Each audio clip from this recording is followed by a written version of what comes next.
Buonasera, siamo qui questa sera per parlare del presente e futuro della sanità veneta. Questo convegno è organizzato dall'ANPI Vicenza, dalla CGIL e dai giuristi democratici. E passo ora la parola a Gigi Poletto per la presentazione. Grazie Marina, mi sentite? Sì, tutto bene? Perché ANPI con CGIL e giuristi democratici hanno organizzato questo incontro? Il tema della sanità è pienamente interno alla mission dell'ANPI e non solo perché sicuramente non possiamo sottrarci alle sfide ingenerate dalla situazione drammatica determinata dalla pandemia, ma anche e soprattutto perché la Costituzione è filiazione diretta sotto il profilo storico e valoriale della stagione resistenziale ed è nostro compito batterci per attuare la Costituzione nei suoi contenuti di tutela ed espansione dei diritti e di emancipazione sociale. L'articolo 32 della Costituzione stabilisce che la Repubblica tutela la salute come fondamentale diritto dell'individuo e interesse della collettività. Per la Costituzione la salute è un diritto sociale della persona umana, l'unico ad essere definito come fondamentale. A concretizzare nel nostro ordinamento il diritto alle prestazioni sanitarie è intervenuto il Servizio Sanitario Nazionale, come è noto, i cui principi fondamentali sono l'universalità, l'uguaglianza e l'equità. Recenti sentenze della Corte Costituzionale hanno stabilito che ragioni di carattere finanziario non possono sostanziare la compressione del diritto fondamentale alla salute, che rimane un prius rispetto alle compatibilità di bilancio. Eppure in questi ultimi 20 anni, ed è una questione che riguarda tanto il centrodestra ma anche i governi di centrosinistra, il Servizio Sanitario Nazionale è stato letteralmente scardinato, stuprato, svuotato.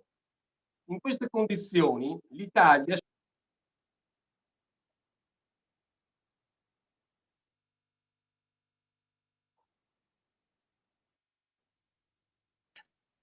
Un attimo, Gigi.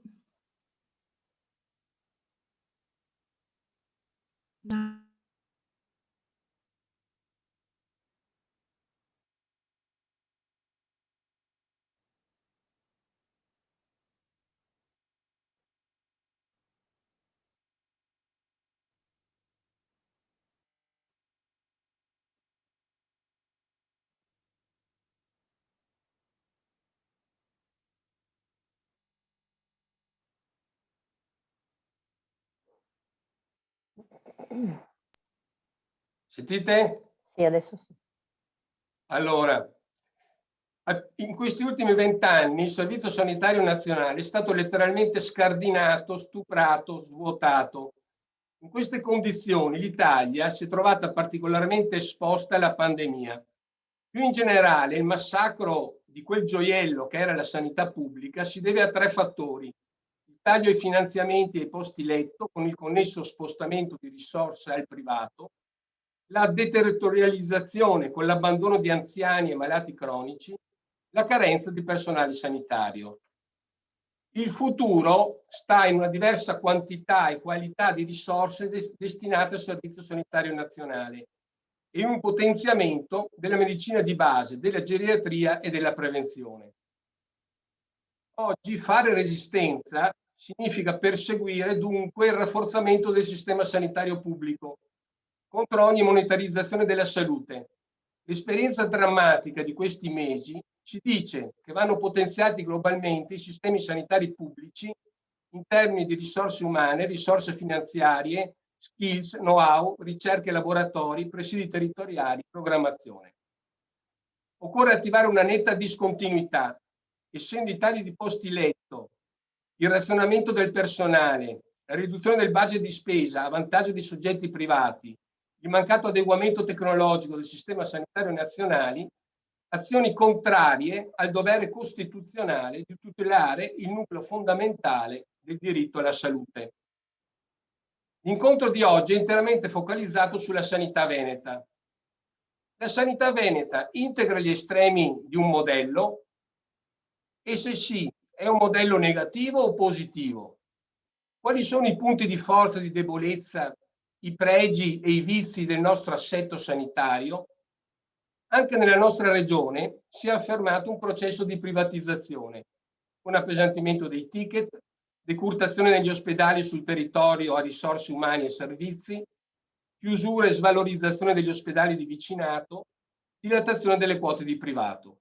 Anche nel Veneto occorre dunque una radicale riforma della sanità, fondata su elementi strategici, tra cui l'arresto del processo di privatizzazione, con revisione del project financing e reinternalizzazione dei servizi, il potenziamento della rete ospedaliera pubblica di prossimità, il potenziamento dei servizi territoriali, il completamento delle piante organiche e la valorizzazione di tutte le professionalità sanitarie, la riduzione delle liste di attesa, il raccordo più stretto tra sanità, ambiente e sociale e l'incremento delle competenze decisionali della conferenza dei sindaci.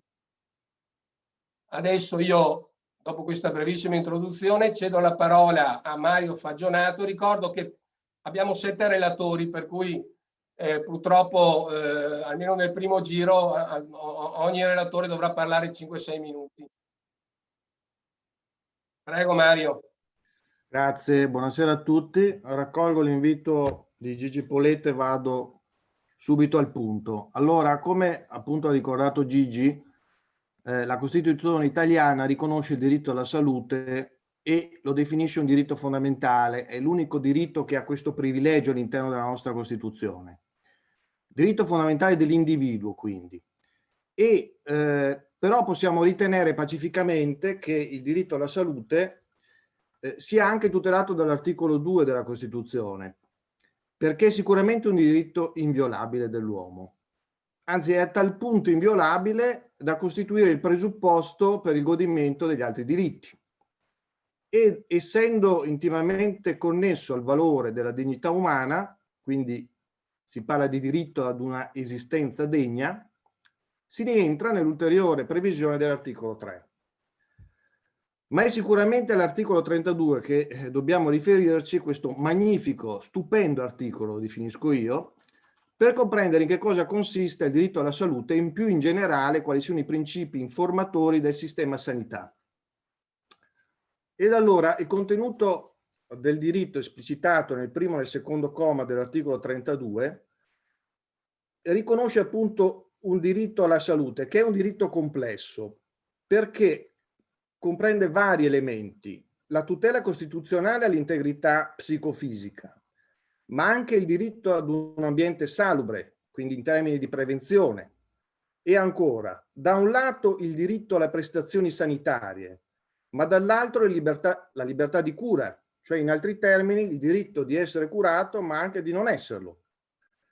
Ecco, dalla lettura del combinato disposto degli articoli 2, 3 e 32 della Costituzione possiamo dedurre che il diritto alla salute possiede una valenza erga omnes e in qualche modo riconosce all'individuo una pretesa positiva nei confronti dello Stato, adesso anche nei confronti delle regioni dopo la modifica del titolo quinto della Costituzione, Stato che è chiamato a predisporre strutture, mezzi, personali idonei ad assicurare una condizione di salute ottimale alla singola persona, nonché, come si diceva prima, anche ad effettuare una politica di prevenzione. Quindi lo Stato, in definitiva, deve assumersi il compito di realizzare tutte le condizioni affinché il diritto alla salute sia effettivo. E la prima attuazione, come ricordava Gigi Poletto, di questo principio si è avuto con l'introduzione nel 1978, con la legge numero 833 del Servizio Sanitario Nazionale. Si diceva della cosiddetta riforma del titolo quinto della Costituzione. La tutela della salute, ai sensi dell'articolo 117, rientra nella potestà legislativa concorrente tra Stato e Regione.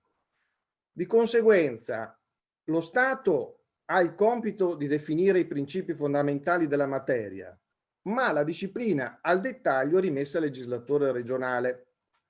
Però sul punto va ricordato quanto ha sancito la Corte Costituzionale, secondo cui la determinazione dei livelli essenziali delle prestazioni costituisce uno strumento attribuito alla competenza esclusiva statale da utilizzare per evitare che le regioni possano fornire servizi inferiori a certi standard minimi. Quindi lo Stato, oltre a porre i principi fondamentali, non è che poi può disinteressarsi della faccenda, ma ha il compito di vigilare ed assicurare che quegli standard minimi siano garantiti. Altra previsione determinante dell'articolo 32 è che il diritto alla salute, oltre ad essere un diritto individuale fondamentale, è anche un interesse della collettività. Cioè il diritto alla salute con questa declinazione trascende la dimensione individuale e sancisce che la salute del singolo è un interesse di tutti i consociati e anzi che il benessere della collettività possa dipendere anche dall'ottimale stato psicofisico del singolo cittadino. Questa tensione tra diritto del singolo e interesse della collettività è risolta con la previsione e quindi con la sua regolamentazione dal secondo comma dell'articolo 32, che recita appunto come nessuno può essere obbligato a un determinato trattamento sanitario se non per disposizione di legge. Ecco, qui viene esplicitato il principio di autodeterminazione, cioè il diritto di ciascuno di noi ad essere curati e il diritto a non esserlo, che è garantito anche secondo la giurisprudenza di merito e di legittimità dall'articolo 13 della Costituzione sulla inviolabilità della libertà personale. E corollario si garantisce anche la libertà della scelta terapeutica, cioè il diritto del paziente a partecipare con il proprio consenso informato alla scelta del trattamento sanitario. E tuttavia si ammette appunto una violabilità di questo principio di autodeterminazione. E tale limitazione dell'autodeterminazione trova proprio il fondamento nell'interesse della collettività. È stato infatti scritto che in questo caso il trattamento sanitario è volto non solo a migliorare o a preservare lo stato di salute di chi vi è assoggettato, ma anche a preservare lo stato della salute degli altri, giacché è proprio tale ulteriore scopo, attinente alla salute come interesse della collettività, a giustificare la compressione di quella autodeterminazione dell'uomo che reinserisce il diritto di ciascuno alla salute in quanto diritto fondamentale. La Corte Costituzionale ha riconosciuto la liceità sul punto del perseguimento dell'interesse alla salute della collettività attraverso trattamenti sanitari come ad esempio le vaccinazioni obbligatorie. Vi è comunque una riserva di legge perché l'articolo dice se non per disposizione di legge. Secondo la dottrina prevalente si tratta di una riserva relativa, però c'è bisogno di una legge dello Stato. L'ultima parte dell'articolo 32 specifica che la legge non può in nessun caso violare i limiti imposti al rispetto della persona umana e qui viene in mente a tutti il caso Englaro perché la Corte di Cassazione ha preso la propria decisione proprio fondandosi su questa tutela della dignità della persona umana, in quel caso della povera Eluana Englaro. Ultimo aspetto dell'articolo 32 è quello che riguarda le cure gratuite, perché la Costituzione garantisce la gratuità del servizio per indigenti, per quanto invece riguarda tutti gli altri, come sappiamo, vi è una forma di compartecipazione dell'utente con lo Stato. Ultima cosa su cui vorrei soffermarmi è appunto questa della ripartizione delle competenze per quanto previsto dal 117 della Costituzione. Allora, lo Stato ha la responsabilità di assicurare a tutti i cittadini il diritto alla salute attraverso la fissazione dei cosiddetti LEA, livelli essenziali di assistenza, articolo 117,2 lettera M. Dopodiché la tutela della salute comporta una competenza concorrenziale tra Stato e Regioni, ma anche qui i principi fondamentali verranno determinati dallo Stato, la disciplina del dettaglio spetta alle Regioni, che dovranno in concreto raggiungere gli obiettivi di salute del Paese. Ora c'è da chiedersi, al di là dei conflitti che normalmente vengono alla luce del sole tra Stato e Regione, bisogna chiedersi se la riforma cosiddetta del titolo quinto, che puntava almeno ufficialmente ad un federalismo solidale, abbia raggiunto, come è stato scritto, lo scopo o abbia finito per generare una deriva regionalista con 21 differenti sistemi sanitari, dove l'accesso a servizi e prestazioni sanitarie è profondamente diversificato e iniquo. Io mi fermerei qui.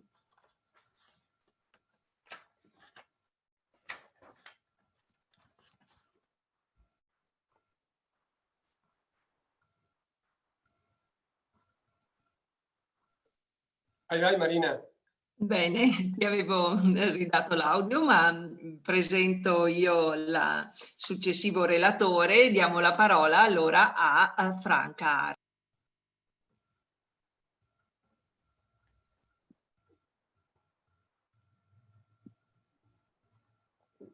Bene, mi sentite? Mi sentite? Ok. Io sono un medico in pensione, dipendente USL, ex dipendente USL per molti anni, in periodi di eccellenza e di smantellamento. Il tempo è scarso, per cui mi limito prevalentemente a un elenco di disfunzioni venete che però vanno inquadrate in un contesto che va considerato. Il sistema sanitario nazionale, che è nato con l'ottima legge 833, presenta due radici malate che evidenziano come la salute si presti a essere una merce e la sanità fonte inesauribile del profitto. Questo è il problema della sanità pubblica. La legge 502 del 92, riforma Amato De Lorenzo, che trasformò l'USL in aziende con l'introduzione del DRG nefasto, che è uno strumento che dà prezzo a tutte le prestazioni sanitarie rimborsate poi dalle regioni, evidenziò anche il tentativo di creare un sistema sanitario alternativo alla sanità pubblica in mano alle assicurazioni e alle mutue volontarie, che è stato poi eliminato da Ciampi. Questo è caduto in oblio, non si ha ricordo di ciò. Poi nel 2000 ci fu la riforma del titolo V che ha conferito alle regioni la gestione degli ospedali, del personale ospedaliero e l'organizzazione della medicina del territorio, fonti di diseguaglianza, aumento di spese e conflittualità Stato-Regioni. Pur nel riconoscimento che la sanità pubblica ha performance migliori anche per l'economia in generale, per cui parliamo del lato economico, si sono operati nella sanità pubblica tagli enormi, giustificandoli falsamente con carenza di finanziamento e risparmio. Questo è solo in parte vero, ma la sanità pubblica non soffre per il fattore economico prevalentemente. La sostenibilità della sanità non è un problema economico ma politico e i tagli sono funzionali a interessi privati e politici. Si è tagliato in primis nel personale sanitario, medici e infermieri che sono la principale risorsa di salute e di sanità.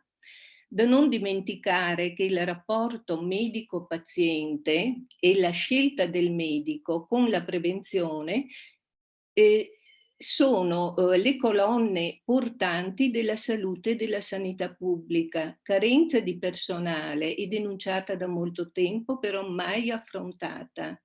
Essa ha favorito di conseguenza tagli di ospedali e posti letto, anche di terapia intensiva, dimezzati negli ultimi 20 anni. E siamo a proposito tra gli ultimi in Europa. I tagli maggiori sono avvenuti però nel territorio in parte desertificato di operatori e servizi. È venuta meno anche l'integrazione ospedale-territorio e questo è il vero tallone d'Achille della sanità pubblica. Logicamente questi tagli hanno favorito la sanità privata. L'imprevisto della pandemia, in cui abbiamo quasi 100.000 morti, la più alta mortalità in Europa dopo l'Inghilterra, ha denunciato l'impreparazione della gestione della sanità pubblica. È gestita male, con assenza anche del piano pandemico. Se la sanità pubblica è riuscita a funzionare, questo è merito soprattutto del personale sanitario che ha combattuto e combatte. In Veneto, e passiamo al Veneto, la gestione Zaia-Mantoan ha continuato, anche se negando, il sistema politico-affaristico orientato al privato iniziato da Galan.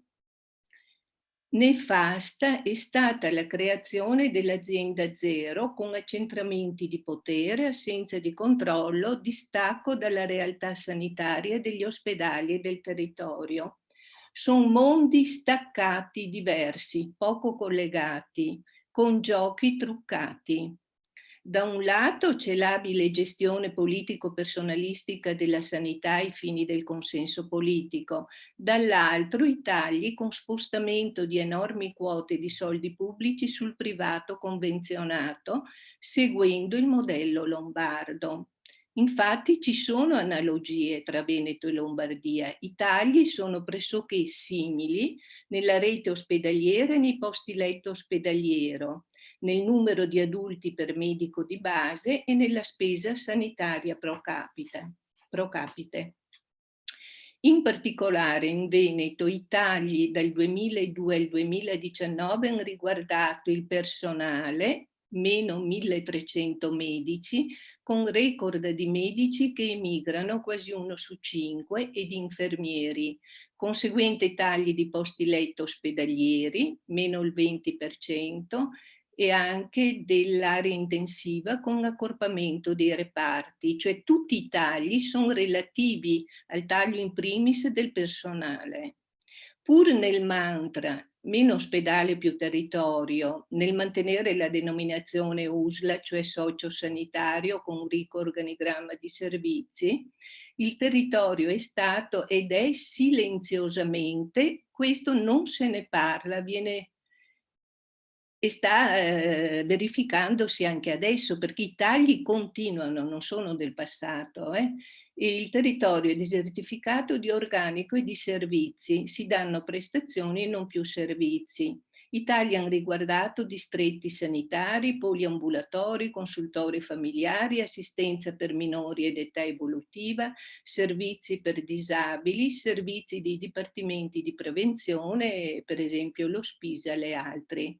C'è carenza di ospedali di comunità e di residenze sanitarie riabilitative, hospice e assistenza domiciliare. Accantonato è pure il modello della medicina di gruppo integrata.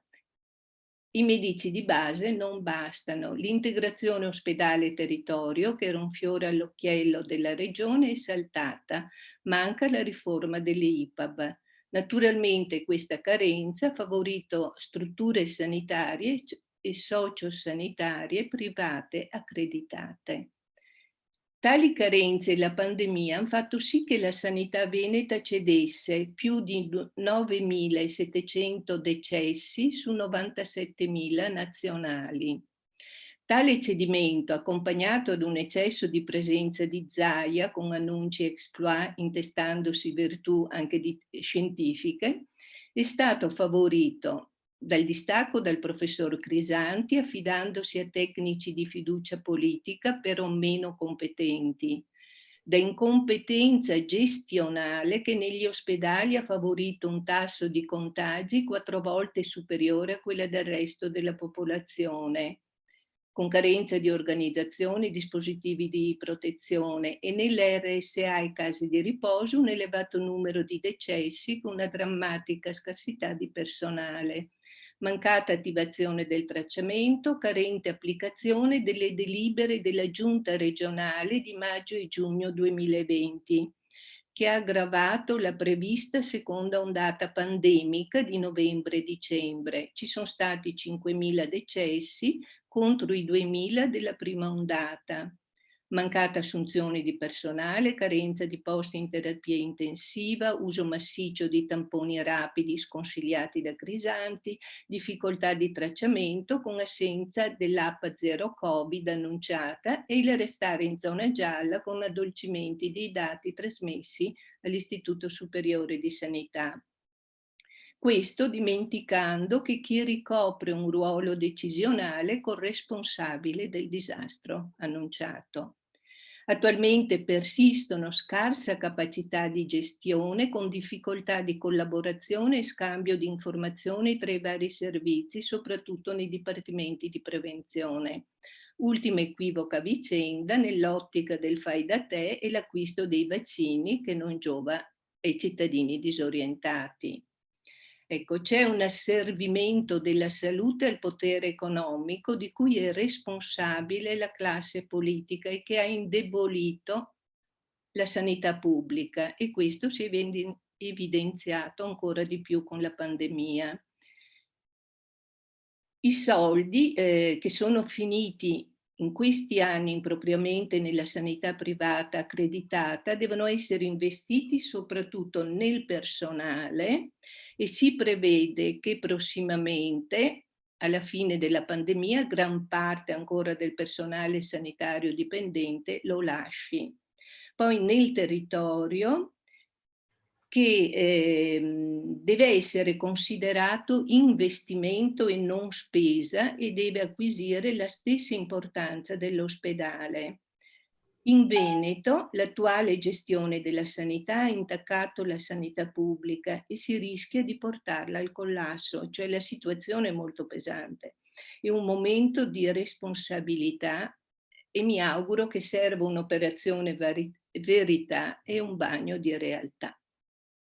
Io avrei finito, tagliando molto, ma d'altra parte serve restare dentro i tempi.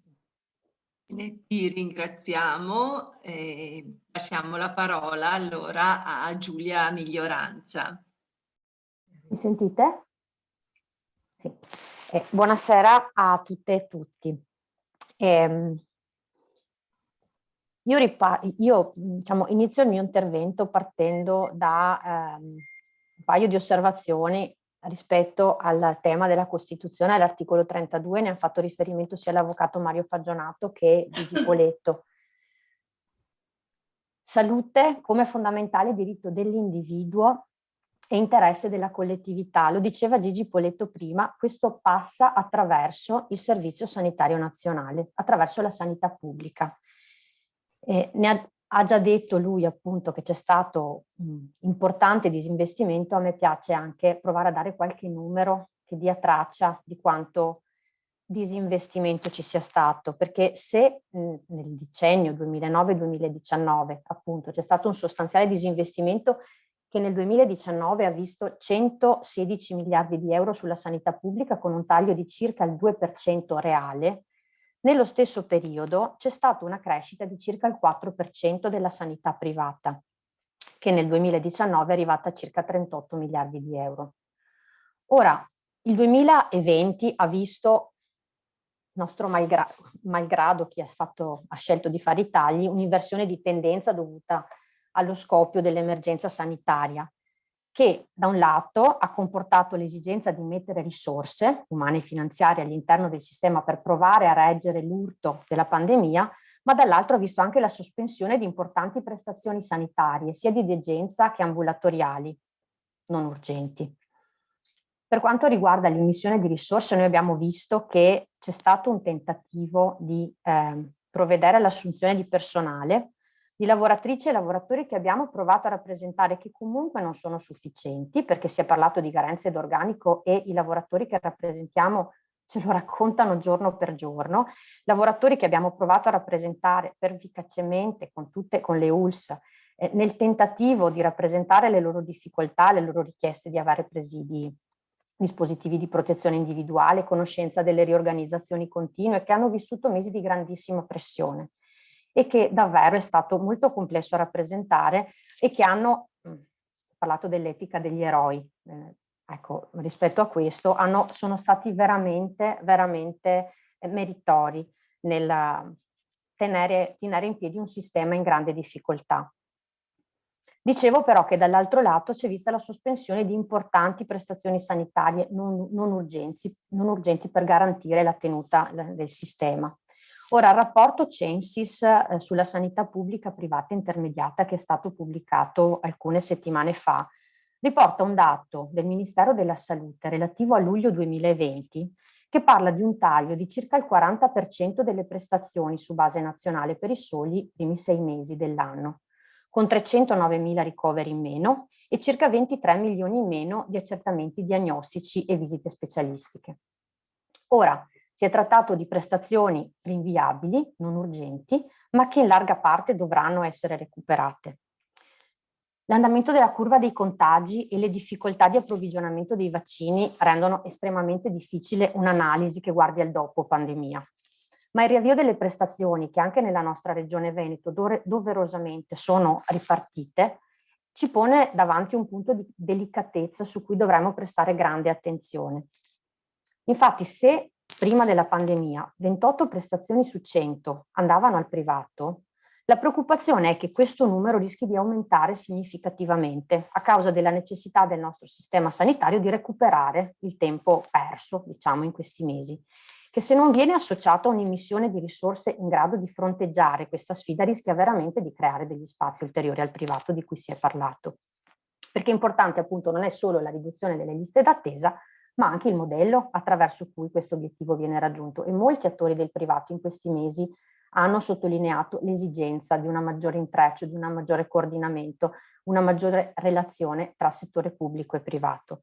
E questo l'abbiamo visto anche fuori dalla pandemia, verso la fine del 2019, quando nella zona dell'Alto Vicentino, il Comitato a difesa della sanità pubblica dell'Alto Vicentino ha promosso un'importante manifestazione per denunciare i tagli della sanità, tra cui la presenza nell'U7 di oltre 30.000 prestazioni ambulatoriali in galleggiamento, cioè in attesa non solo di essere erogate, ma anche di essere programmate.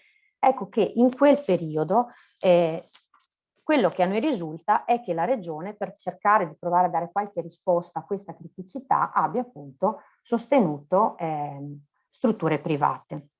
Quindi questo io credo sia un tema importante che deve essere all'attenzione di tutti. È già stato detto prima del mio intervento, però io credo che questo sia un elemento che dovrà farci tenere l'attenzione molto alta. Allo stesso modo sarà fondamentale nei prossimi mesi e anni tenere alta l'attenzione anche sulle ricadute nel nostro territorio del Piano Nazionale di Ripresa e Resilienza sul tema della sanità, al netto delle possibilità del governo, del nuovo governo, di rimodularne alcuni contenuti e le priorità. Però se verrà confermata la volontà di utilizzare il Recovery Fund per implementare la sanità territoriale, tema che è assolutamente fondamentale ed è già stato detto, è importante che da un lato appunto si comprenda la sua attuale inadeguatezza, ma anche la sua fondamentale funzione per garantire l'appropriatezza delle cure e anche per evitare il congestionamento delle strutture ospedaliere. E su questo rilevo anche che il piano regionale di ripresa e resilienza, che a cascata deve essere approvato dalla Regione Veneto, non porta traccia di questo elemento di valorizzazione che sarebbe fondamentale. Sul fronte della valorizzazione della sanità territoriale credo sia fondamentale tenere alta l'attenzione, perché anche lì non sarà neutro il modello che verrà utilizzato, diverso sarà un investimento serio sulla sanità pubblica, sui servizi pubblici con il ruolo di coordinamento dei distretti sociosanitari, altro sarà l'affidamento a servizi privati della sanità territoriale. Questo non solo per garantire la governance e il controllo delle prestazioni erogate, ma anche nell'ottica di garantire le condizioni contrattuali e lavorative di chi eroga questi servizi. Ecco, io credo che per chiudere, stiamo approcciandoci ad una fase in cui potrebbe esserci una transizione, perché la presenza di risorse straordinarie anche nel nostro territorio potrà in qualche modo ridisegnare o rafforzare il nostro sistema, oppure disarticolarlo ulteriormente attraverso l'intervento di attori che non sono quelli della sanità pubblica. E su questo poi ci saranno interventi di politici e rappresentanti istituzionali. Io credo che l'interlocuzione, ognuno per il suo ruolo, del sindacato, della politica e dei diversi attori sociali su questo tema, debba proseguire ed essere sempre molto elevato per contrastare eventualmente scelte di disarticolazione del sistema. Mi fermo e grazie.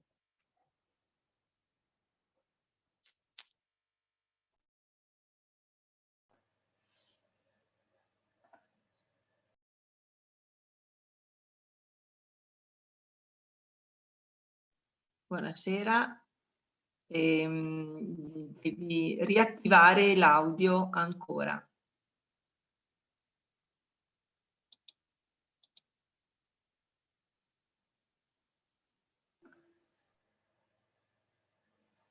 Perfetto, adesso l'audio è attivo.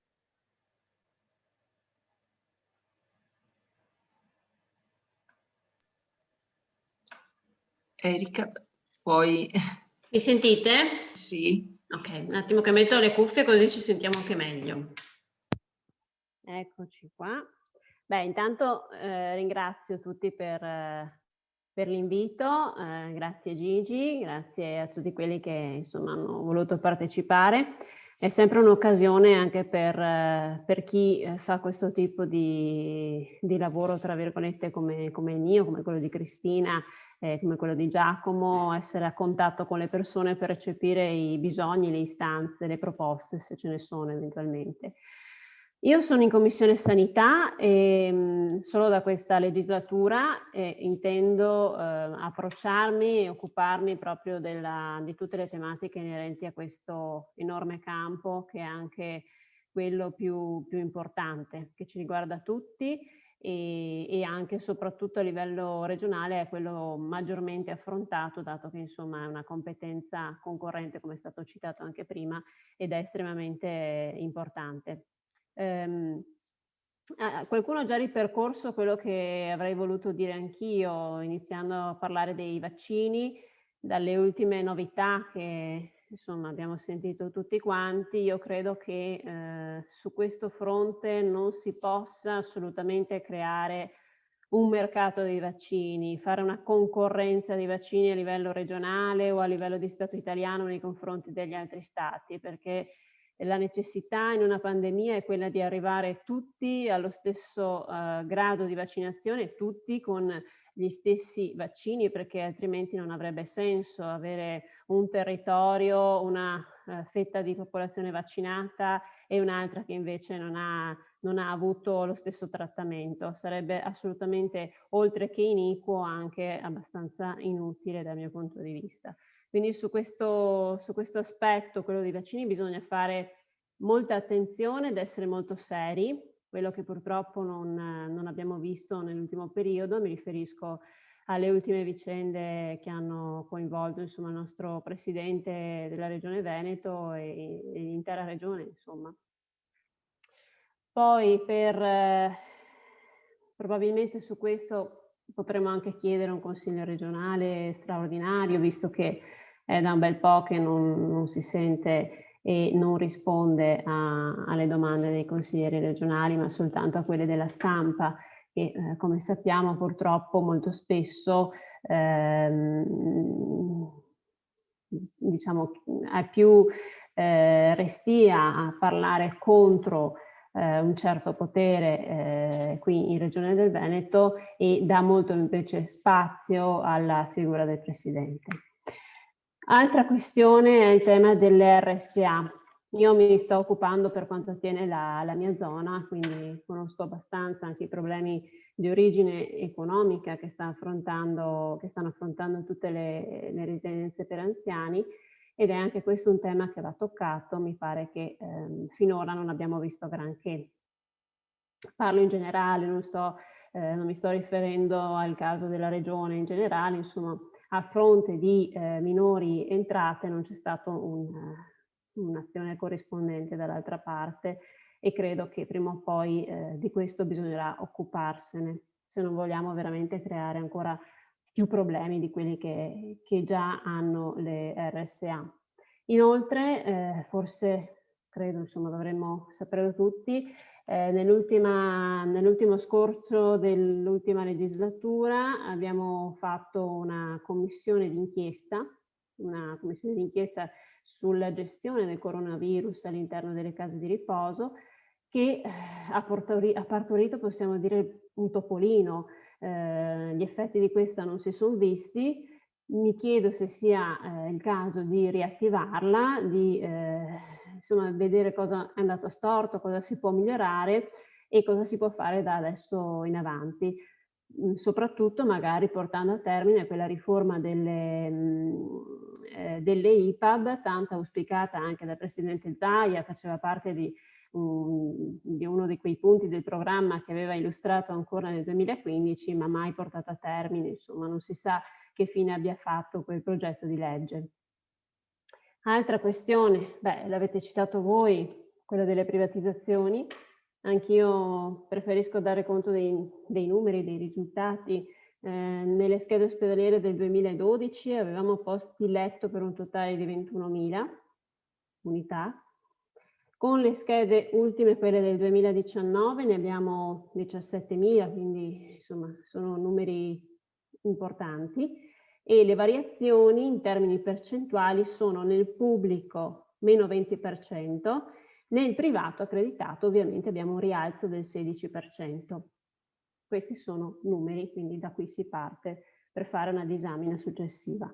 Nell'ultimo periodo mi sono anche occupata del tavolo regionale sulla sicurezza nei luoghi di lavoro, un tema a me molto caro, avendo un padre che ha subito un incidente sul lavoro, che non è stato mai convocato nell'arco del 2020, e lo ritengo un fatto abbastanza grave, perché non è che il Covid sia appunto stato assente nei luoghi di lavoro, anzi. E soltanto dopo un mio ordine del giorno approvato da quasi tutti i colleghi, ovviamente anche da quelli qui presenti, è stato riattivato, e il 15 di febbraio si è tenuto questo benedetto tavolo di coordinamento tra parti sindacali e Regione del Veneto. Ultimo cenno per restare dentro i tempi e dare la parola anche agli altri è sul piano che è stato citato anche poc'anzi da Giulia, se non sbaglio, minoranza, quello del piano di ripresa e resilienza della Regione del Veneto, che assolutamente non ci può vedere favorevoli da parte mia. Poi io ho sollevato qualche tempo fa un grosso problema che riguarda un inceneritore che vogliono realizzare nel Veneziano, ed è all'interno proprio del piano della Regione del Veneto, che addirittura chiede anche 70 milioni di euro per questa realizzazione. Ho fatto un ordine del giorno, ma è stato respinto proprio ad opera della giunta regionale. Ecco. Quindi se vogliamo parlare di salute, che è collegata ad ambiente e prevenzione, come avete detto giustissimamente voi, non credo che la Regione del Veneto sia sulla strada giusta, anzi penso stia ancora sbagliando tutti, nonostante quest'ultima calamità, possiamo dire, quest'ultima epidemia ci abbia fatto capire che la cosa più importante che abbiamo è proprio la salute. Io vi ringrazio e sono a disposizione per tutto quello che può servirvi. E grazie a Erika Daldin, e diamo la parola a Giacomo Possamai.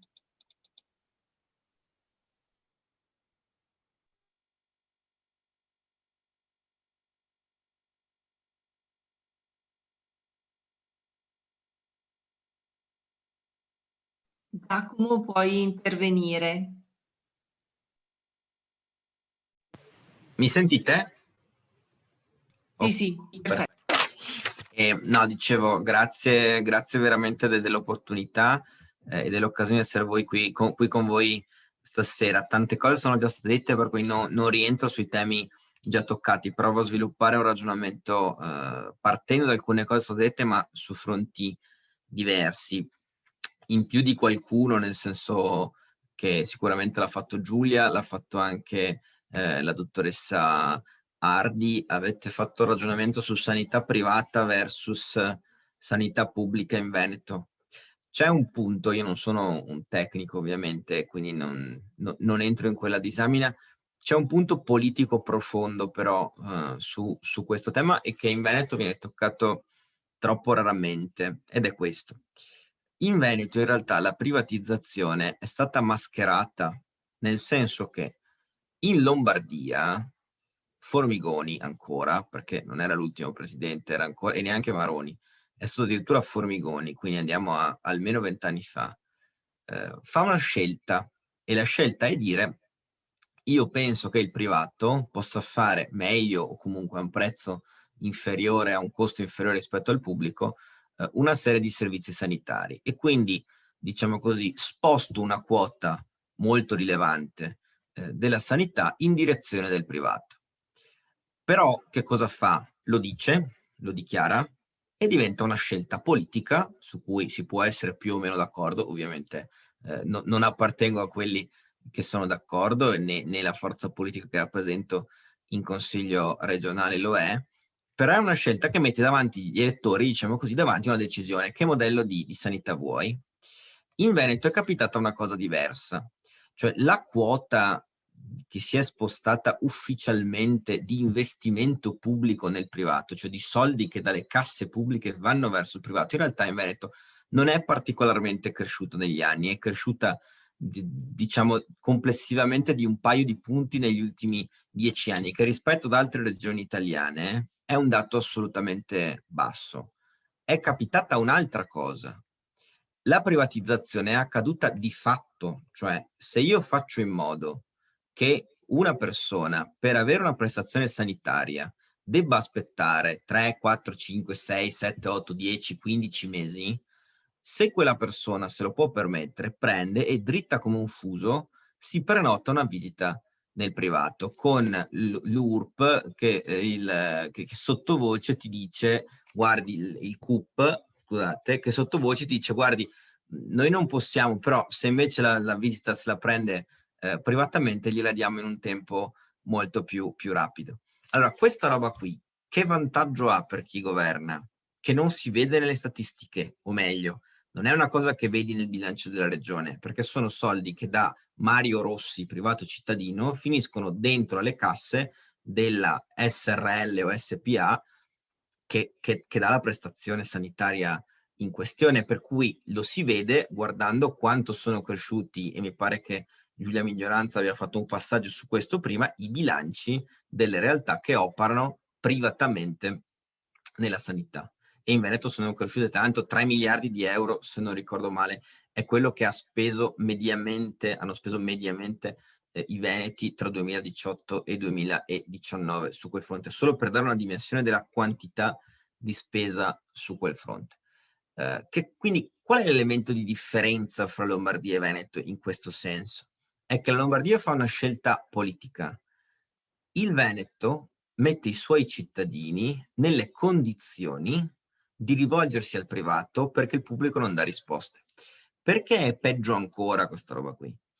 Perché succede che chi può permettersi di curarsi lo fa presto e bene, perché può farlo, chi non può aspetta e spera, perché siccome l'unica risposta che può avere ce l'ha dal pubblico, aspetta quei 7, 8, 6, 10 mesi per avere la sua visita. È fondamentale questa distinzione perché ci aiuta a leggere politicamente quello che è capitato in Veneto. Allora, ci siamo detti di essere brevi, per cui vado verso la conclusione del ragionamento, che è questo. Il recovery è una grande opportunità perché? Perché siccome da sempre, almeno da quando me lo ricordo, da che io ho memoria, la questione è abbiamo sempre meno risorse, capiamo dove tagliare perché così magari riusciamo in qualche modo a reggere. Per la prima volta la tesi diventa abbiamo più soldi dell'anno scorso, molti di più. Come riusciamo ad investirli? È un cambio di mentalità che la mia generazione, ma devo dire anche quelle immediatamente precedenti, dal punto di vista politico-amministrativo non hanno visto mai. Questa roba qui costringe a riflettere sui modelli e quindi a dire, bene, siccome non abbiamo però risorse in spesa corrente, cioè non è che ci arrivano 209 miliardi ogni anno, ma sono spese per investimenti ed è uno dei criteri fondamentali previsti all'interno del quadro comunitario previsto dall'Unione, noi dobbiamo fare delle spese che rendano la sanità da un lato sostenibile, ma dall'altro che ci ridisegnino un modello. Allora, io la dico così appunto per essere brevi. Paradossalmente penso che la pandemia ci abbia dimostrato che il modello del futuro è il modello del passato. Passatemi questa espressione un po' romantica, nel senso che il tema del fatto che più la sanità è vicina al territorio, ma non per un motivo romantico, ma perché sa fare da filtro e perché riesce a governare i processi e i problemi in un tempo molto inferiore rispetto al tempo che mi richiede se questo problema lo porto dentro un ospedale, la pandemia ce l'ha dimostrato in tutta la sua forza. Che cosa significa concretamente? Vuol dire che tutto ciò che può essere fatto a livello domiciliare, quindi dall'ADI a tutto ciò che ci ruota intorno, va fatto in quel modo lì.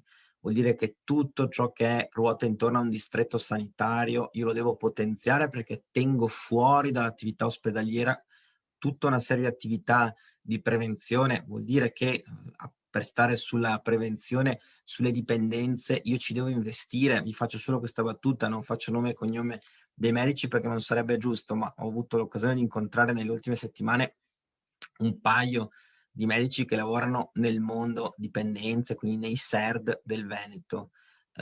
Oltre ad avermi spiegato la graduale riduzione di risorse, gli ho posto la domanda, scusate, ma sulle nuove dipendenze, penso alle sindromi legate per esempio ai ragazzi che stanno chiusi in una camera per giocare con i videogiochi o che diventano schiavi di internet e che non escono di casa da anni.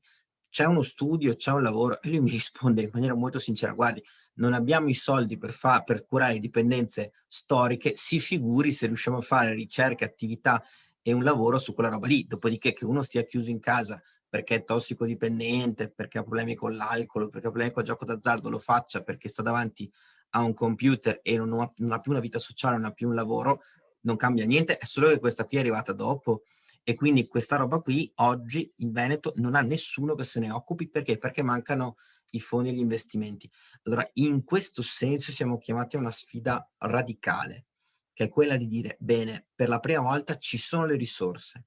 Queste risorse, come le allochiamo, con che modello di sanità? È evidente che la soluzione non può essere facciamo un medico di base per ogni quartiere di ogni paese, perché appunto, lo dicevamo prima, le risorse non sono infinite, non sono limitate, ma la combinazione tra un lavoro sul territorio e per esempio ciò che dà la telemedicina, su questo fatto fa un lavoro per esempio eccezionale nei paesi toccati dal terremoto appenninico. Lì ci sono per esempio degli esempi eccezionali di come la telemedicina può aiutare nei paesi montani, nei paesi in cui è più difficile raggiungere immediatamente o dare un'assistenza costante e continua.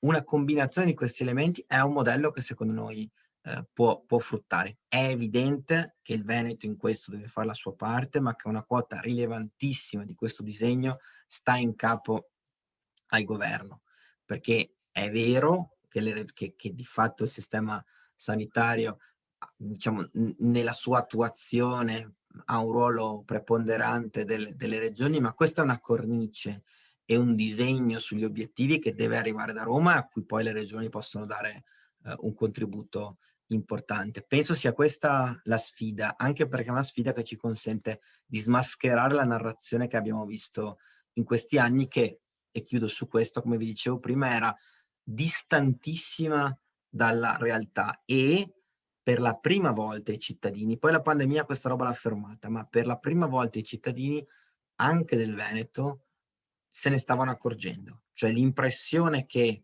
mi hanno raccontato che siamo la sanità migliore del mondo, ma devo aspettare 7 mesi per avere una visita, siccome è una roba che tocca la vita della gente, se ne stavano rendendo conto. C'era solo un problema, che se proviamo ad andare per strada a chiedere quante persone associano i servizi sanitari alla regione, secondo me scopriamo che sono una quota assolutamente minoritaria, un po' cresciuta in tempo di pandemia perché hanno visto le dirette di Zaia tutti i giorni, ma fino a un anno fa, se noi provavamo a chiedere ma secondo voi se l'ospedale funziona male è colpa della regione o colpa del governo?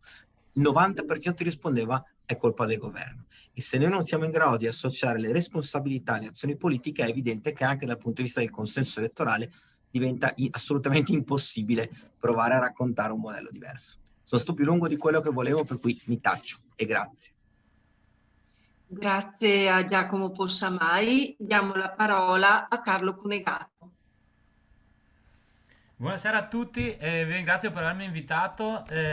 Non vi saluto perché sennò poi Gigi mi bacchetta perché consumo il tempo. Vi ringrazio anche per avermi messo alla fine, così hanno detto tutto gli altri. Grazie mille Gigi. Allora, comincerei, visto che ci sono i compagni della CGIL, da un motto che avevano, come dire, messo in calce a un documento molto bello che hanno scritto sul Veneto nel 2020, che diceva non come prima del Covid, non peggio di prima, ma meglio di prima. Ecco, in questo senso, veramente mi sembra che il Covid debba essere considerato uno spartiacque. Purtroppo, come è stato detto in tutti gli interventi, ci siamo arrivati male al Covid, perché quello che è accaduto, lo diceva Franca a livello nazionale molto bene con la storia della sanità, è che noi, grazie alla legge 78, abbiamo costruito un sistema sanitario molto solido. Nel 2000 l'OMS diceva che era il secondo migliore per qualità nel mondo dopo quello francese, e negli ultimi 20 anni abbiamo cominciato di fatto a demolirlo, a destrutturarlo. Prima Erika citava i dati sui posti letto tagliati.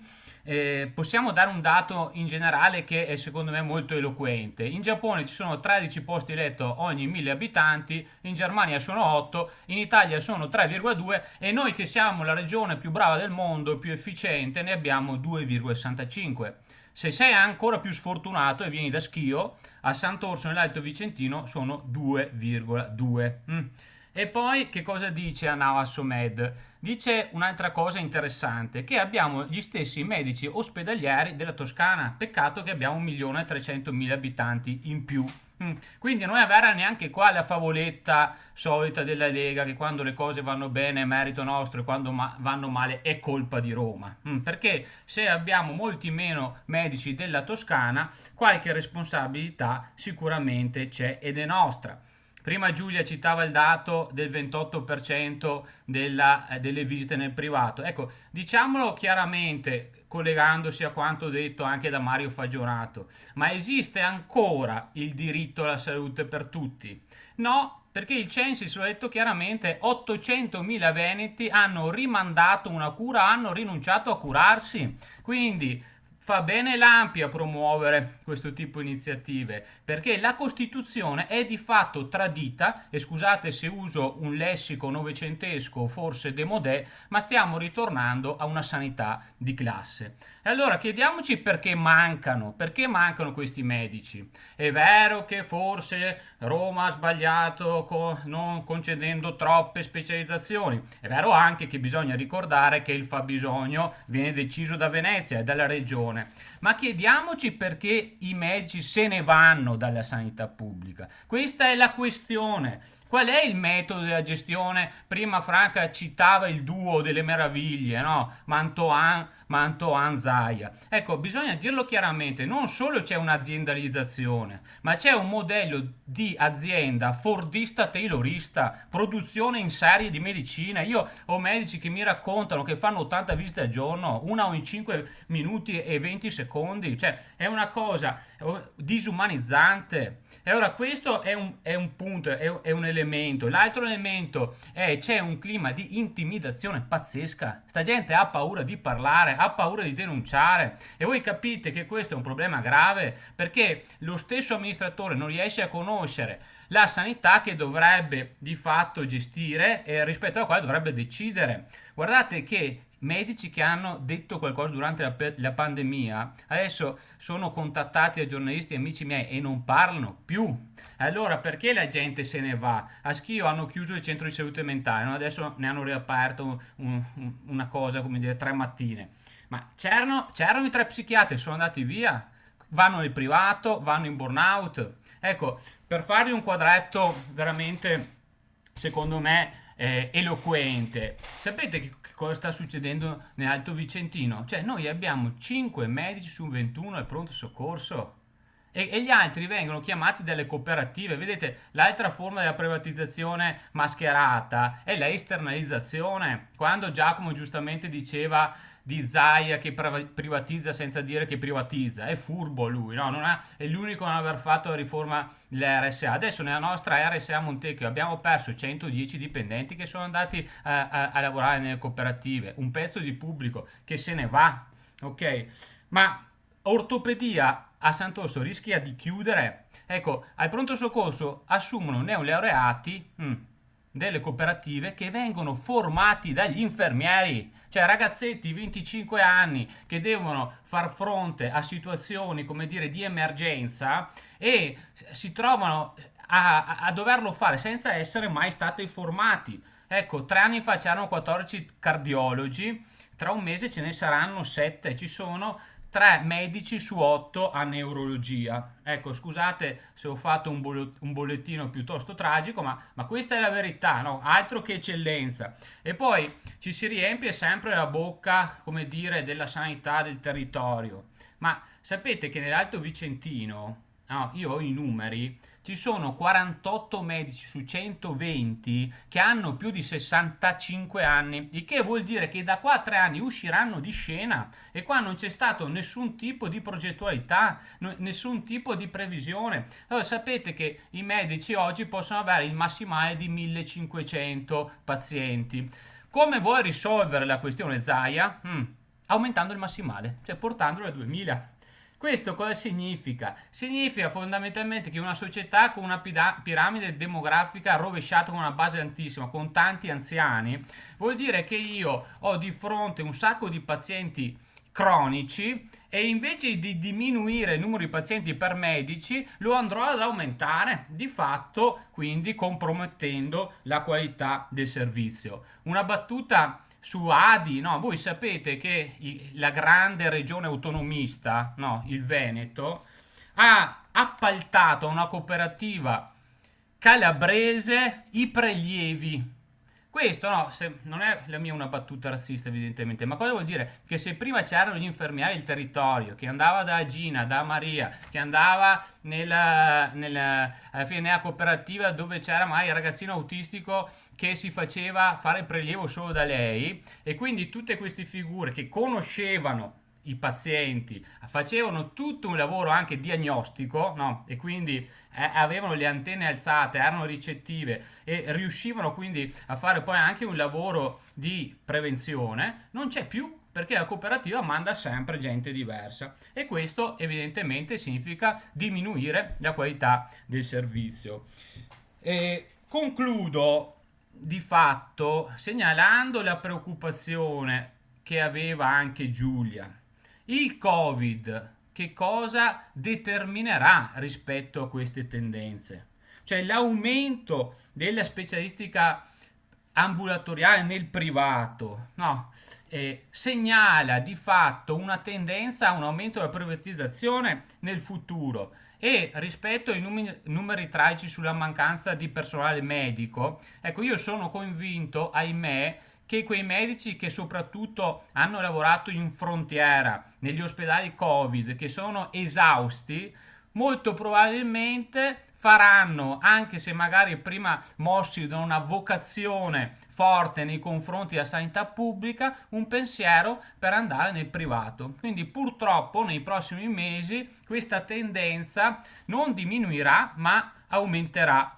E quindi velocemente che cos'è, se noi vogliamo parlare di un modello di sanità pubblica, dobbiamo dire che il modello del futuro deve essere il contrario di quello degli ultimi 20 anni. Vuol dire ricontrattare i project financing, cioè questi hanno fatto i project che pesano sui bilanci negativo. Nel nostro territorio hanno preso un ULSS che era efficiente e inattivo di bilancio e quei project sono diventati in passivo. Basta i tagli dei posti letto, basta privatizzazione, stop con le convenzioni e i privati e rilanciare, ecco, questa è l'ultimissima battuta, una idea di partecipazione del territorio. Cioè, diciamolo chiaramente, la riforma che ha creato l'azienda zero disvela, no, la falsità dell'autonomia leghista. La Lega è sempre autonomista col potere degli altri, cioè è autonomista quando si tratta di chiedere potere a Roma, ma è centralista quando si tratta di togliere i territori. È un grande centralismo veneziano. Ecco, decidere che tutte le grandi decisioni vengono concentrate nell'azienda zero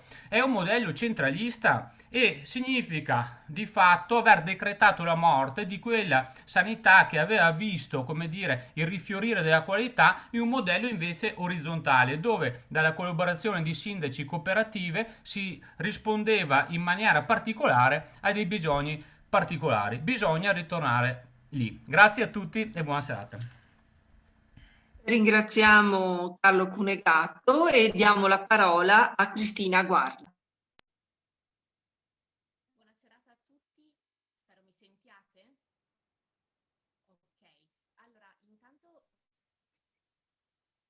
Sì. Non ti sentiamo, Cristina, hai ancora l'audio disattivato.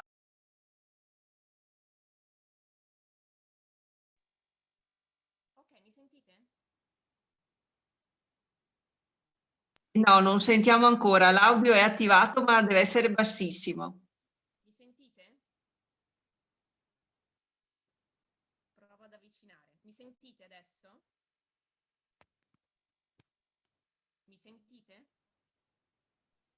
Non puoi alzare di più il tuo audio? Mi sentite? Forse mettere le cuffie? Purtroppo non mi è possibile. Prima ti sentivamo benissimo nei saluti.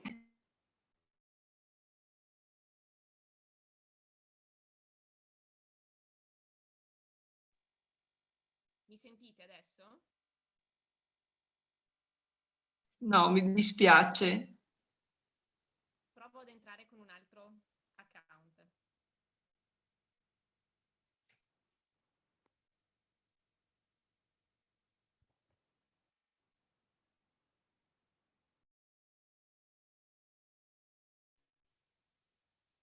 Il suggerimento è uscire e rientrare.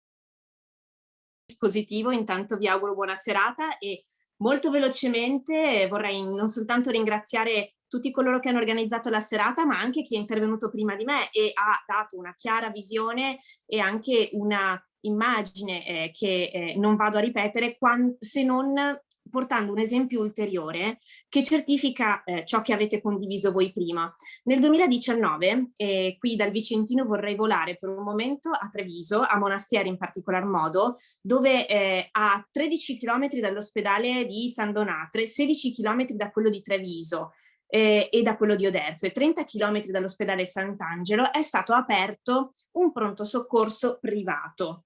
E fino a qui, insomma, come dire, da un punto di vista politico uno potrebbe considerarsi contento, ma mentre così in alcuni territori, così come ricordava benissimo prima Carlo, c'è una situazione di disagio con un'assenza di presidi territoriali tali da costringere cittadini a fare 40, 50, addirittura 60 km per riuscire ad arrivare al pronto soccorso più vicino, nel Trevigiano c'è un sovraffollamento che non è giustificato e lascia intendere proprio quello che è un accordo prettamente di tipo imprenditoriale che vi è dietro a queste scelte. E quante aree rurali in questo periodo stanno soffrendo di queste scelte e non vedono neanche la presenza di un futuro diverso per quanto riguarda il proprio servizio. Penso in particolar modo al territorio di Adria, di Montagnana, penso al territorio del Basso Vicentino con Noventa, i messaggi che vengono lanciati da questi territori e che si sono aggravati durante l'epoca del Covid con anche l'urlo di dolore da parte dell'area dell'Alto Vicentino, ci testimoniano come questa direzione si sia sempre più concretizzata e ad oggi però non risulta esserci un cambio di direzione nemmeno dopo aver osservato quello che è successo e quello che sta ancora accadendo a causa dell'emergenza Covid. Quando all'epoca di Monastieri, di questa apertura di questo pronto soccorso, rilevai insieme ai colleghi della scorsa legislatura questa cacofonia, questo contrasto enorme, Zaia rispose anzitutto che era un bene riuscire ad avere un pronto soccorso in più e io gli ricordai appunto di territori senza un pronto soccorso a pochi chilometri di distanza da casa. E quindi per incentivare la sua posizione ricordò che non ci sono però medici a sufficienza per il pronto soccorso pubblici e di conseguenza si deve rivolgere al privato. Ed è proprio qui il punto che ricordava Carlo prima.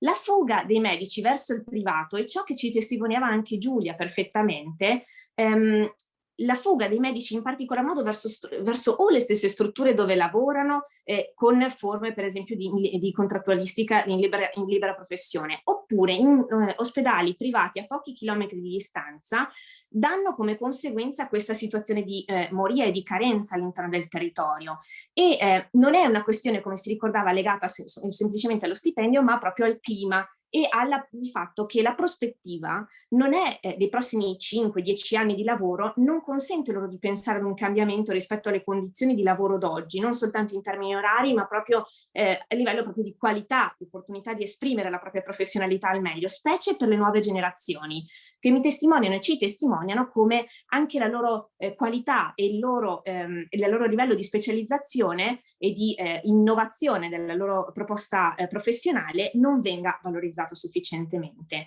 E tutto questo si va ad affiancare ad una tendenza di questi ultimi anni anche della Regione del Veneto, che per riuscire a rispondere al desiderio comunicativo del presidente Zaia spende vagonate di milioni, 70 milioni mi ricordo qualche anno fa, proprio per l'acquisto di nuove tecnologie, con una quantità per esempio di robot per le operazioni di precisione eccetera, con una quantità insufficiente però di medici capaci e disponibili per utilizzarli, quindi anche con un dispendio di appunto finanze non destinate per l'assunzione dei medici o per la valorizzazione dei medici esistenti stessi, per non farli andare via, quanto appunto per una attività di tecnica, per un'acquisizione tecnica che magari poteva dare un beneficio di immagine e non tanto però di operatività. Detto questo, si parla della sanità del presente e del futuro e il vostro titolo lascia intendere la necessità di esplorazione per ciò che sarà. E io devo essere sincera, ho apprezzato molto il ragionamento che ha fatto Giacomo prima, il collega Possamai, e allo stesso tempo voglio fare una precisazione personale. Il modello del passato reale, che poi si vive nelle zone rurali dove vivo anch'io, non è probabilmente quello che ha descritto lui, quanto quello del campanilismo ospedaliero, che io temo moltissimo, per un semplice motivo, lo dico con enorme rispetto, ma perché? Perché evidentemente si è creata con questa sorta di contrapposizione territoriale una battaglia che non ha fatto bene a nessuno e anzi ha fatto sguazzare quei personaggi politici e non, che desideravano la divisione per generare appunto ciò che preferivano, per cui si sono viste appunto perdere per strada opportunità positive di valorizzazione di ospedali locali, come per esempio quello di Schio e di Thiene, per appunto scegliere strade che probabilmente erano più utili da un punto di vista economico e finanziario per alcuni. Quindi il sistema non funziona ed è questo su cui bisogna andare a lavorare. Le aziende su base provinciale e l'azienda zero, votata appunto nel 2016 con la riforma sanitaria, hanno testimoniato, così come dicevamo allora, la totale incapacità di rispondere alle esigenze territoriali. E io porto di nuovo a voi la proposta che fece all'epoca anche la minoranza e che naturalmente non era sufficientemente studiata da parte del mondo, anche dell'opposizione, per poterla proporre. Ed è quella di non ragionare più in un'ottica provinciale e cominciare a ragionare in quelli che sono gli ambiti territoriali, gli ambiti geografici più omogenei. Io vengo da Lonigo e Lonigo gravita moltissimo sul veronese.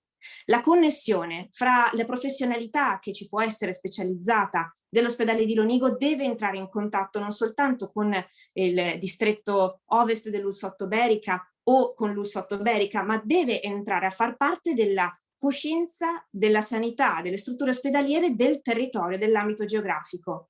Così come Valdagno, per una questione di necessità anche di viabilistica, eccetera, fa difficoltà ad interagire con Lonigo o con Noventa ed è davvero penoso dover spiegare ai colleghi di maggioranza che evidentemente mettere in connessione Noventa o Lonigo con Valdagno per l'attività di ortopedia e di riabilitazione evidentemente cozzano con un problema di disponibilità di mezzi di trasporto, capacità del paziente di rivolgersi alla struttura ospedaliera, che entrano evidentemente in conflitto con l'urgenza di una popolazione sempre più anziana.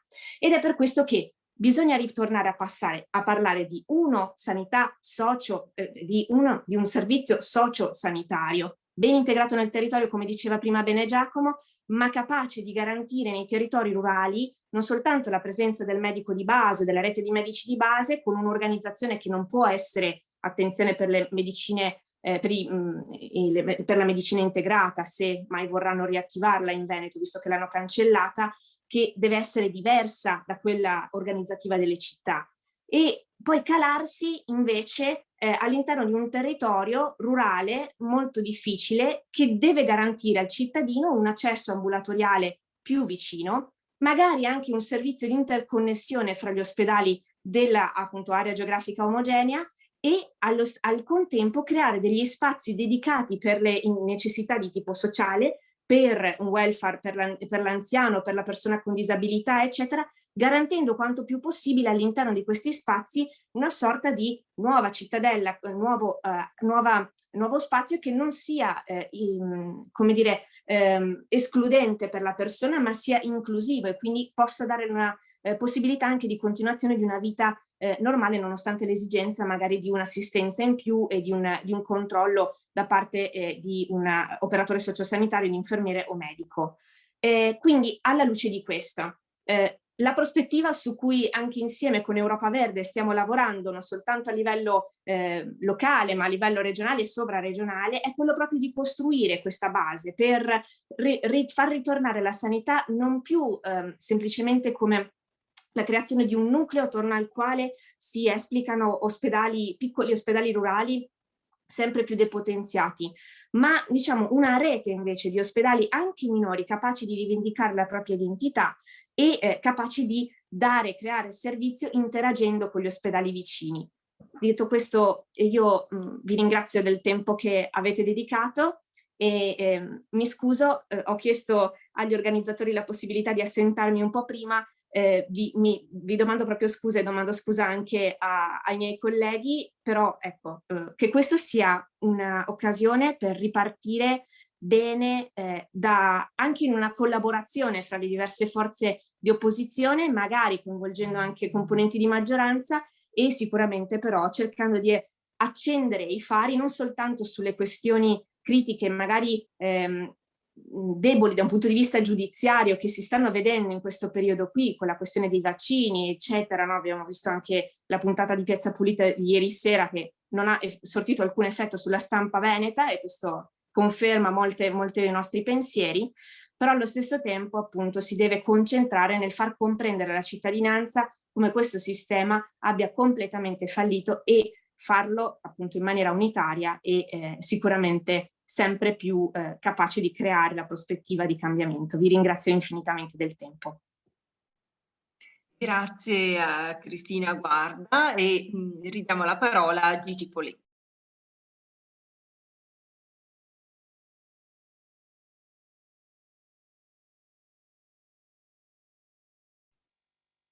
Allora, è abbastanza tardi, però c'è spazio per qualche domanda perché le sollecitazioni sono state notevoli, per cui credo che sia opportuno utilizzare la chat, per cui se qualcuno vuole esprimere un pensiero o formulare una domanda, le raccogliamo e poi i relatori avranno un paio di minuti per rispondere perché poi dovremo chiudere. Per cui se ci sono domande scrivete pure.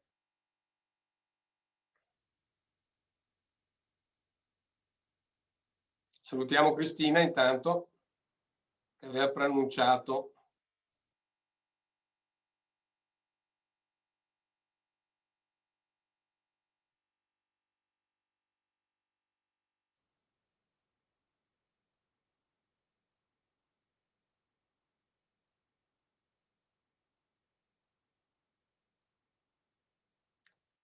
Coraggio.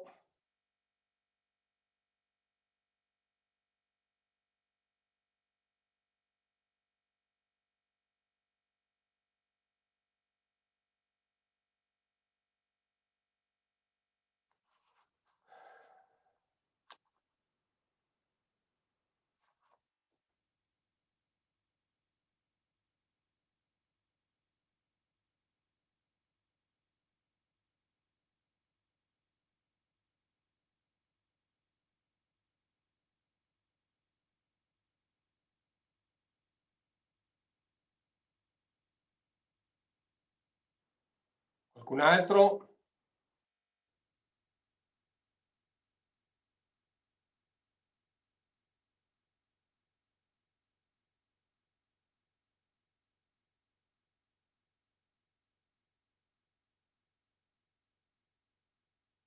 Se non c'è nessun altro, allora c'è una domanda che riguarda la partecipazione dei cittadini e la costruzione di alleanze.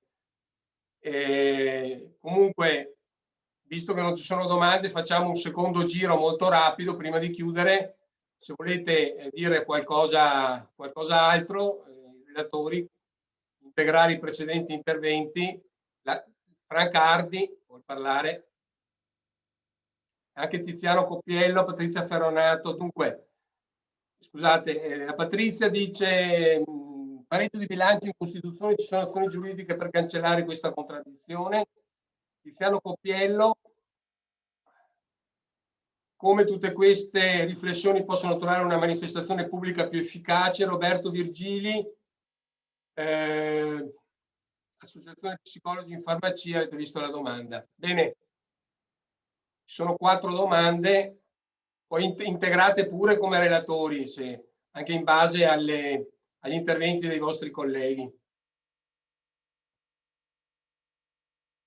C'è una domanda anche sull'assenza sull'impossibilità di fare manifestazioni in questa fase di lockdown.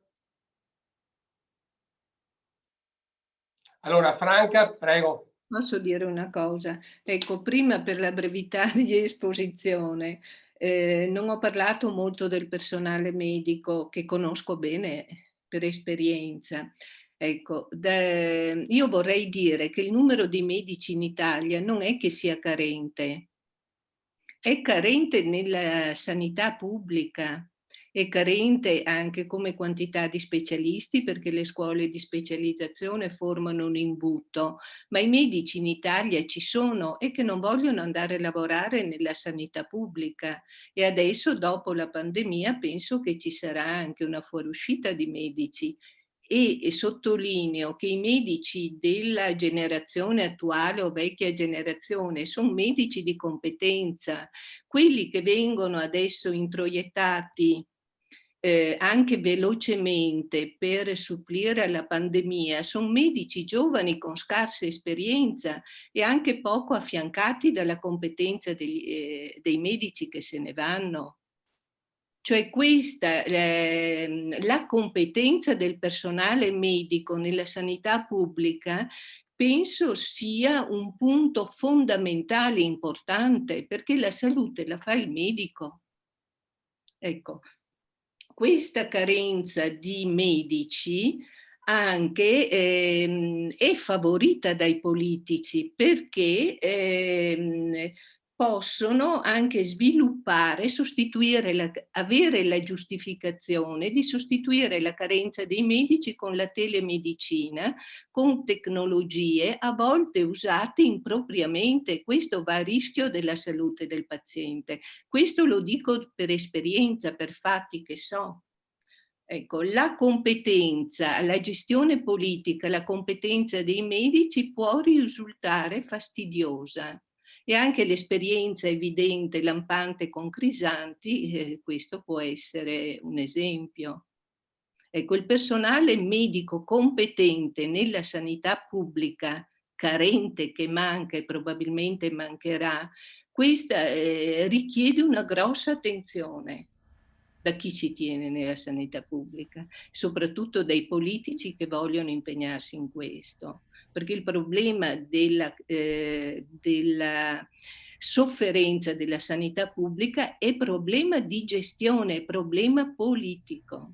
Ecco, di questa ho esperienza e sono convintissima. Grazie. Grazie. Avete visto le domande in chat? C'era Carlo che voleva intervenire, poi deve scappare. Prego. Sì, grazie, ho visto le domande, quindi cosa fare dite? Beh, innanzitutto bisogna fare una riflessione secondo me anche sugli spazi limitati che ci sono in questa regione, cioè diciamoci la verità, qui c'è un sistema, cioè, non so se vi siete resi conto di cosa è successo con i vaccini adesso, no? Con questa sparata per cui prima lui ha detto il 15 febbraio 16 ho 27 milioni di dosi, poi la procura di Perugia ha deciso di indagare e allora ha detto no, l'avevo già detto io ai NAS il 12 e poi ha detto no, ma io non so chi siano, lo sa solo Flor. Ecco, la cosa interessante di questa vicenda è che l'ha raccontata l'Espresso, è che l'ha raccontata il Fatto Quotidiano, è che l'ha raccontata Piazza Pulita e che ha indagato la procura di Perugia. Cioè, ci rendiamo conto? Cioè, vuol dire che di fronte abbiamo un potere diffuso in maniera onnipervasiva e tentacolare che possiamo dire gestisce e controlla molti dei poteri, anche di quelli che dovrebbero essere dei contropoteri. Detto questo, secondo me negli ultimi anni sta nascendo un movimento che, pur essendo ancora sotto traccia, nel sottobosco, è sempre più forte. Prima Giulia Miglioranza raccontava e ricordava la manifestazione del novembre del 2019, cioè 4.000 persone in piazza, cioè la più grande manifestazione degli ultimi 30 anni, perché dobbiamo andare nel 97 con la manifestazione per la chiusura della Leone Rossi per trovare altrettanta gente in piazza nell'Alto Vicentino e sul tema della sanità. Ecco, da lì è nato un comitato e la cosa interessante è che è nato poi anche il Covesap, cioè un comitato che unisce tutti i comitati del Veneto. Il Covesap sta facendo, secondo me, un bel lavoro perché quotidianamente interviene nel dibattito pubblico e quindi bisogna partire da lì, bisogna partire anche, e ringrazio quello che avete fatto questa sera, chi sta dalla stessa parte cominci, ma come facciamo ormai da tempo, a ragionare insieme e a lavorare insieme. Con Patrizia che chiede del pareggio di bilancio, insomma, non posso che essere d'accordo con lei. Bisognerebbe fare una riflessione anche sull'articolo 81. Mi piace ricordare un librettino di Vladimiro Giacché che dice che fondamentalmente alcuni aspetti dei trattati europei, ma poi c'è Fagionato che mi bacchetta, sono incompatibili con la Costituzione. Cioè, se la Costituzione italiana nasce sulla centralità della piena occupazione, pensiamo anche all'articolo 4 oltre che all'articolo 1, no? Pensate a una figura come Lelio Basso che diceva se non saranno veri questi articoli non è vera la Costituzione. E dall'altra parte invece nei trattati europei è centrale invece come dire, la lotta all'inflazione, si cita molto spesso il mercato che si autoregola. Ecco, penso che senza, come dire, un'idea che rimetta al centro i valori del lavoro e i diritti sociali non si possa rimettere al centro anche la sanità pubblica. Fortunatamente mi pare di intravedere anche a livello europeo di fronte a questa crisi un cambiamento. Speriamo che sia definitivo e che diventi strutturale. Grazie ancora a tutti e buona serata. Grazie Carlo. Giulia.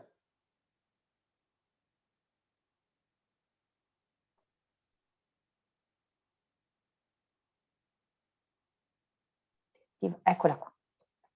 Sì, io un paio di battute rispetto alle domande che sono state fatte, un'osservazione invece sugli interventi precedenti, perché prendo spunto da un'osservazione che faceva Giacomo rispetto al fatto che la privatizzazione avviene sotto traccia. Ecco, io vorrei focalizzarmi molto molto brevemente per titoli, ma credo che questo poi necessiti di un approfondimento. Oggi non riusciamo a farlo, ma almeno il titolo. Il medesimo sistema è avvenuto e sta avvenendo nell'ambito del sistema delle strutture residenze per anziani. Quello che noi stiamo registrando dopo anni di necessità di riforma delle IPAB, che non è ancora arrivata, adesso c'è un nuovo progetto di legge, è che di fatto di fronte a una regione, una tra le poche regioni d'Italia che ha deciso di non legiferare sul tema, nel frattempo ha prodotto sotto traccia una privatizzazione del servizio, per cui anche all'interno di quelli che sono i servizi sociosanitari legati alla sanità, in particolare le strutture residenziali per anziani, il meccanismo che ha messo in evidenza Giacomo per quanto riguarda la sanità è evidentissimo per quanto riguarda anche questa fetta del servizio ai cittadini. Lo dico come titolo, ma penso sia utile e importante ricordarcelo in questa sede, perché poi anche questa sarà una delle tante partite che dovremo provare a giocare nel prossimo futuro. Le case di riposo sono tragicamente assurte agli onori della cronaca. Non so se questa, a causa della pandemia, non so se questa triste occasione consenta di mettere almeno a valore l'esigenza di una riforma davvero strutturale. e questo sarà uno degli altri elementi su cui servirà un'interlocuzione forte. Il mio intervento di prima andava in questa direzione, anche della domanda che c'è stata fatta, la prima, rispetto al tentativo di coinvolgere i cittadini e costruire alleanze. Anche questa occasione è un'occasione di dialogo anche per costruire alleanze. Non ripeto quello che diceva Carlo, io penso che per quanto riguarda le iniziative che possono creare massa critica e favorire la rete dei soggetti che poi pongono l'attenzione ai vari temi, non possa passare soprattutto attraverso, diciamo, iniziative legate a specifici casi che mettono ad evidenza il meccanismo che noi abbiamo provato a tracciare oggi, ma che poi riesce a convogliare, insomma, l'attenzione di molte persone pensando appunto a cose che sono avvenute, penso al CSM di Schio piuttosto ad altre cose che stanno avvenendo in queste settimane. E per quanto riguarda il tema del pareggio di bilancio, anch'io, naturalmente condivido l'analisi, insomma, l'osservazione che è stata fatta rispetto all'esigenza di superare questa scelta di modifica della nostra Costituzione. Ricordo che alcuni anni fa abbiamo anche provato a raccogliere le firme per andare nella direzione di modificare questa norma. Ora, lo ricordava Carlo, il 2020 è stato un anno che ha consentito tragicamente di superare però il patto di stabilità a livello europeo. Ecco, io penso che la dimensione per quanto riguarda il futuro della nostra società non possa che passare anche attraverso appunto una riforma delle istituzioni europee che vada nella direzione, la CGIL lo dice da tempo, il superamento delle politiche di austerità anche attraverso il superamento del patto di stabilità. Ora lo stanziamento delle risorse del Recovery Fund vanno in questa direzione, sarà interessante capire se la direzione intrapresa è una direzione, diciamo, estemporanea legata alla pandemia o se possa segnare un cambio di prospettiva reale. Ho qualche dubbio, ma insomma vedremo in prospettiva. Grazie Giulia. Erika o Giacomo, volete dire qualcosa? Giacomo Possamai.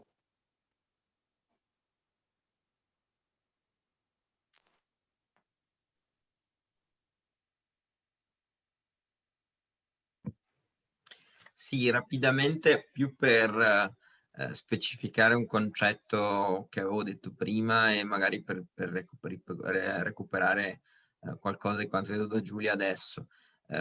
Prima mi ero quando ho detto il modello del futuro, il modello del passato, chiaramente la tesi non era che dobbiamo riaprire gli ospedali chiusi, perché la vedo abbastanza improbabile. Ecco, ci vorrebbero 4 o 5 recovery fund, quindi mi sembra difficile. Il ragionamento era un altro, cioè è il criterio con cui pensiamo la sanità, o meglio il modello sociosanitario, ed è centralizzazione versus territorio. Cioè la Lombardia, tutte cose che sappiamo molto bene, patisce la pandemia più di ogni altro, non soltanto perché il tema è privato versus pubblico, ma perché aveva concentrato tutto a livello ospedaliero. Allora, quando dicevo che il modello del passato è probabilmente anche quello del futuro, significa che sul piano della presenza sul territorio, quindi dai medici di base fino ai distretti sanitari, provate a pensare nella vostra vita quanti ne avete visti chiudere o diminuire le funzioni. Tutti noi abbiamo avuto esperienza di questa cosa qua, perfino nelle città più grandi.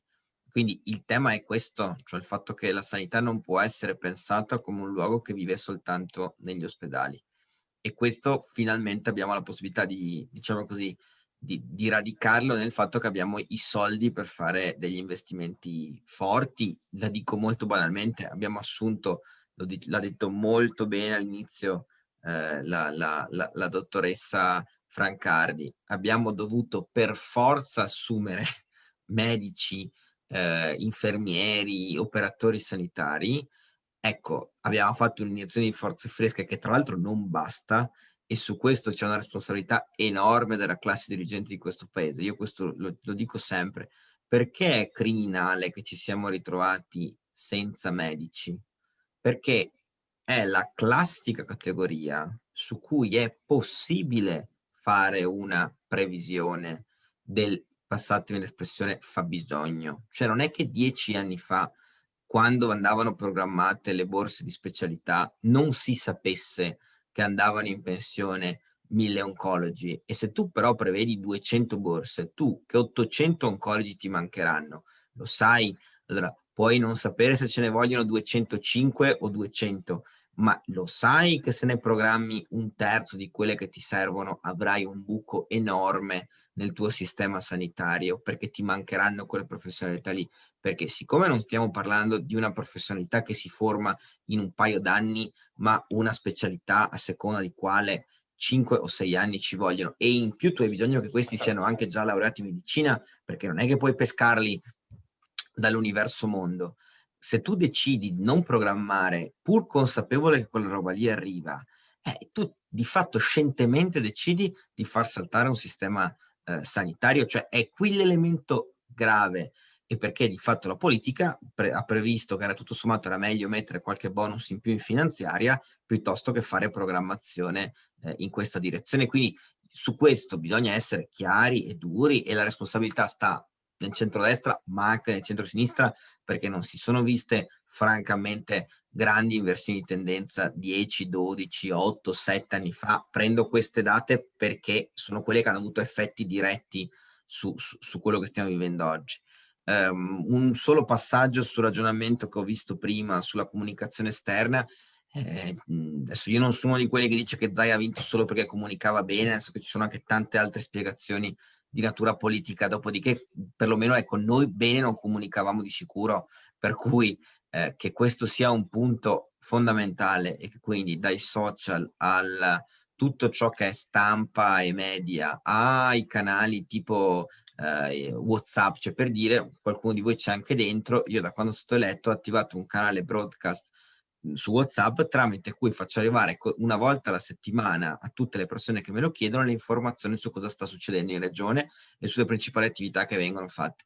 Perlomeno diamo il messaggio a chi è interessato, che è comunque una minoranza, che ci siamo e che ci stiamo provando. Ed è, penso, fondamentale, cioè la dico così, l'ultimo giro alle ultime regionali non ci sono mica mancati i voti in più che potevamo prendere, ci sono mancati più della metà dei voti di persone che erano pronte a votare qualcosa di diverso da Zaia, ma che non hanno visto un'alternativa. Per cui il primo lavoro da fare è perlomeno dare l'idea a chi è pronto ad accogliere che un'alternativa ci può essere, il fatto che quell'alternativa lì c'è. E la sanità, non mi dilungo oltre, ma la sanità è evidentemente il pilastro di ogni ragionamento su una partita regionale, visto che occupa l'80% del bilancio della regione. Mi taccio. Grazie. Erika o Mario Fagionato. Grazie, io adesso Possamai ha dato l'interpretazione autentica di quello che voleva dire prima. Credo che appunto più che ritorno al passato bisogna tornare alla Costituzione, e mi sembra che con la riforma, cosiddetta riforma del titolo quinto, la Costituzione sia arretrata dalle regioni.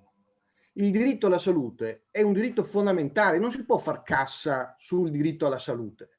Vi chiedo, perché è già stato sollevata la questione, quanti morti abbiamo avuto per lo smantellamento della sanità pubblica, va bene, davanti a questa pandemia? Ecco, questo non è accettabile, al di là del fatto che purtroppo la regione Veneto, come sappiamo, ha avuto delle sentenze di condanna da tribunali e di Vicenza e di Venezia per discriminazione perché non dava l'assistenza ambulatoriale ai minori, perché minori di immigrati non regolari. È una schifo. Questo vuol dire che la Costituzione non è nella testa di chi sta decidendo, che fa scelte anche in tema di sanità. Quindi io mi rendo conto che il problema del bilancio c'è, e indubbiamente non è stata data possibilità di sforare, salvo eccezioni, no? A ricorrere all'indebitamento regionale. però le risorse devono essere trovate da altre parti, vanno drenate da altre parti, perché, ripeto, il diritto alla salute è diritto fondamentale, viene prima degli altri, perché senza questo tutti gli altri diritti rimangono inattuati, rimangono lettera morta. Grazie. Grazie. Erika? Vuoi dire qualcosa? Ok, adesso è riattivato. Beh, no, niente, brevissimamente per chiudere l'ultima parte del discorso di Giacomo è quello che avrei voluto dire anch'io, nel senso che è necessario fare squadra tra di noi, tra più forze politiche, quindi lasciare da parte per un attimo il colore politico e guardare veramente i problemi dei cittadini. Questo sembra una cosa banale, ma in realtà non lo si è mai fatto, e credo che in un momento come questo il governo magari su questo ci può dare una mano, se vogliamo, però dobbiamo essere, ecco, più uniti tra di noi, far squadra e far conoscere al di fuori quello che avviene da dentro, perché sono convinta che il 99% delle persone in Veneto non sappia nulla o quasi di quello che stiamo discutendo noi, e quindi anche, come diceva giustamente Carlo, ci sono tante realtà che si occupano di questi temi e il nostro compito di rappresentanti è quello di farli conoscere, ecco. Quindi sta a noi, se vogliamo, trovare i mezzi, le modalità per rendere, diciamo, un po' più istruito il Veneto medio, che di solito, come diceva anche giustamente Giacomo, magari neanche gli interessa arrivare alle informazioni. Credo che però bisogna pungolarlo a un certo punto, perché se aspettiamo che le informazioni se le ricavino da loro stessi, la vedo un po' dura. Grazie. Beh, concludiamo. Io vorrei veramente ringraziare i relatori per gli interventi, anche tutti quelli che hanno partecipato a questo incontro. Scusa Marina, mi rimetti? Ecco. Volevo solo leggervi una cosa, perché abbiamo parlato di diritto alla salute e alla base del diritto alla salute c'è il valore cristiano della fratellanza, ma c'è anche il valore più laico della scelta della fraternità, che dei tre ideali della rivoluzione francese è forse il più misconosciuto. Ma alla base del diritto alla salute c'è anche l'amore per la vita, l'amore sconfinato per la vita, per la sacralità della vita. Allora, a questo proposito vorrei leggere una lettera scritta 77 anni fa. Diana cara, la vita che doveva cominciare è terminata per me anzitempo, ma durerà nel ricordo. Ti amo Diana, il tuo compagno se ne va dopo aver amato libertà, giustizia, se ne va dopo aver amato te tanto tanto, ma tu devi vivere, vedi il valore della vita, devi vivere perché questo è il tuo ultimo desiderio, devi vivere e il mio ricordo deve essere un incitamento alla vita. Non bisogna che tu ne sfugga, ti sarò comunque vicino, lo so e lo sento. Muoio in piedi, sappilo e ricordami così, ti amo tanto, Paolo.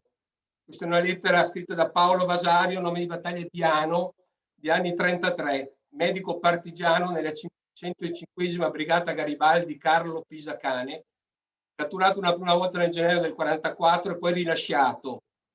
Riprende l'attività partigiana, viene catturato una seconda volta il 12 luglio 1944, viene processato e viene fucilato lo stesso giorno ad Airasca in provincia di Torino, anche per connettere il passato al presente.